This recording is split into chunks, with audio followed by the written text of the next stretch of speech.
Le 27 février 2026, deux choses se passent en même temps. Une entreprise refuse plusieurs centaines de millions de dollars parce qu'elle ne veut pas que son intelligence artificielle serve à espionner les citoyens américains ou à piloter des armes autonomes. Et quelques heures plus tard, quelques heures seulement, son concurrent signe exactement le même contrat, avec exactement les mêmes garanties, dit-il. Alors voilà la question qui ne me lâche pas depuis ce jour-là. Si les deux accords sont identiques, pourquoi l'un est-il devenu un acte de résistance et l'autre une trahison? Revenons quelques semaines en arrière. Juillet 2025. Anthropic, la société fondée en 2021 par d'anciens dissidents d'OpenAI, signe un contrat de 200 millions de dollars avec le Pentagone. Elle devient le premier laboratoire d'IA à déployer ses modèles sur les réseaux militaires classifiés des États-Unis. C'est une première. Et personne n'en parle vraiment parce que, à ce moment-là, tout semble normal. Puis, janvier 2026, une information fuite. L'armée américaine utiliserait Claude, le modèle d'IA d'Anthropic, pour planifier des opérations de capture. L'exemple circulait dans les couloirs, l'arrestation du président vénézuélien Nicolás Maduro. Le Pentagone est furieux. Pas contre la fuite, contre Anthropic, qui commence à poser des questions sur ce à quoi ces outils servent exactement. Le 13 février, la presse révèle que le Pentagone accuse Anthropic de vouloir mettre son veto sur des opérations militaires classifiées, d'imposer ses propres conditions morales à une institution qui, par définition, ne reçoit d'ordre que de la Constitution. La confrontation est désormais publique. Le 24 février, Pete Hegseth, secrétaire à la Défense, convoque Dario Amodei, le PDG d'Anthropic, au Pentagone. Il pose une exigence simple, presque banale dans sa formulation. Il veut qu'Anthropic accepte que Claude puisse être utilisé pour toute finalité légale. All lawful purposes. 3 mots. En échange, Anthropic devra retirer 2 clauses de son contrat. L'interdiction d'utiliser son IA pour la surveillance de masse des citoyens américains et l'interdiction d'armer des systèmes d'armes entièrement autonomes. Hegseth fixe une deadline, le vendredi 27 février à 17h01. Ce qui se passe ensuite se joue en moins de 3 heures. Et c'est là que l'histoire cesse d'être une querelle contractuelle pour devenir quelque chose de beaucoup plus révélateur. À 15h47, Donald Trump publie sur Truth Social. Il ne parle pas de contrat, pas de procédure. Il écrit qu'Anthropic est une entreprise radicale de gauche, woke, et ordonne à chaque agence fédérale de cesser immédiatement d'utiliser la technologie de la société. Pas dans 6 mois. Immédiatement. Hegseth suit. Il désigne officiellement Anthropic comme risque pour la chaîne d'approvisionnement de la sécurité nationale. Un label normalement réservé aux entreprises ayant des liens directs avec des puissances étrangères adversaires. En clair, Anthropic est traitée comme si elle était une menace comparable à une société chinoise ou russe infiltrée dans les systèmes de défense américains. Et quelques heures plus tard, Sam Altman publie un message sur X. OpenAI vient de signer son propre accord avec le Pentagone.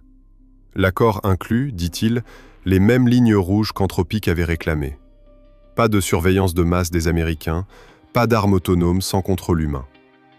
Il annonce même qu'il a demandé au département de la Défense d'offrir les mêmes termes à tous les laboratoires d'IA, y compris Anthropic. C'est là que tout le monde se regarde, désorienté. Comment le Pentagone peut-il refuser à Anthropic des garanties qu'il accepte d'OpenAI quelques heures plus tard? Qu'est-ce qui a changé? Qui a vraiment cédé sur quoi? Sam Altman reconnaît lui-même, 2 jours plus tard, avoir précipité la signature. « Nous n'aurions pas dû bâcler ça un vendredi », écrit-il. « Je pense que ça a paru opportuniste et bâclé. » Des chercheurs en droit, des experts en sécurité nationale et jusqu'à des employés d'OpenAI commencent à disséquer le texte rendu public. Et ce qu'ils y trouvent est inconfortable. Le contrat autorise le département de la Défense à utiliser les modèles d'OpenAI pour toute finalité légale. Les restrictions sur la surveillance sont formulées avec ce que les juristes appellent des weasel words, des mots glissants, conçus pour paraître fermes à première lecture, mais qui, à la deuxième, laissent une porte ouverte assez large pour y faire passer un programme de surveillance. Un chercheur en alignement chez OpenAI lui-même, Leo Gao, décrit publiquement les garanties comme pas vraiment opérationnelles, si ce n'est comme façade. La Electronic Frontier Foundation est directe. Les protections promises ne tiennent pas face aux précédents juridiques existants.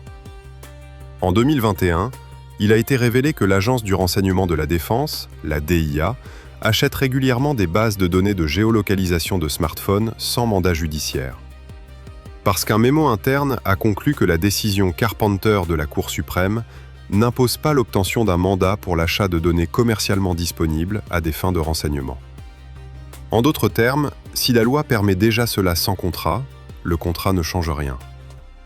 Ce qui sépare OpenAI d'Anthropic ne serait donc pas la substance de l'accord, ce serait sa rhétorique, sa mise en scène. Et peut-être, simplement, la volonté de signer. Ce que personne n'avait prévu, c'est la réponse du public.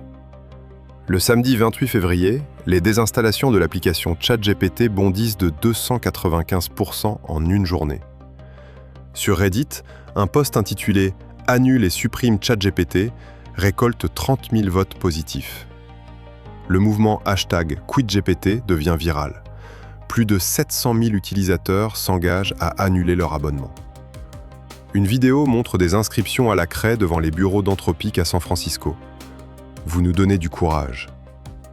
Et Claude, l'IA d'Anthropic, celle de l'entreprise blacklistée, traitée comme une menace nationale, monte à la première place de l'App Store américain, dépassant ChatGPT pour la première fois de son histoire. Les téléchargements de Claude augmentent de 89% en une nuit. Les inscriptions gratuites triplent. Les abonnements payants doublent en quelques semaines. Les utilisateurs actifs progressent de 60% depuis janvier. Le Pentagone a créé la plus belle campagne marketing que l'IA ait jamais connue, et il l'a offerte à son ennemi déclaré. Mais il y a une autre couche. Parce que Claude s'effondre aussi. Lundi matin, débordée par un afflux sans précédent selon Anthropic elle-même, la plateforme tombe pendant presque 3 heures. L'application qui a gagné l'Internet a momentanément cassé l'Internet. Dans ces heures de latence et d'écran d'erreur, une réalité apparaît clairement. Des millions de personnes ne choisissent plus seulement un outil, elles choisissent une position.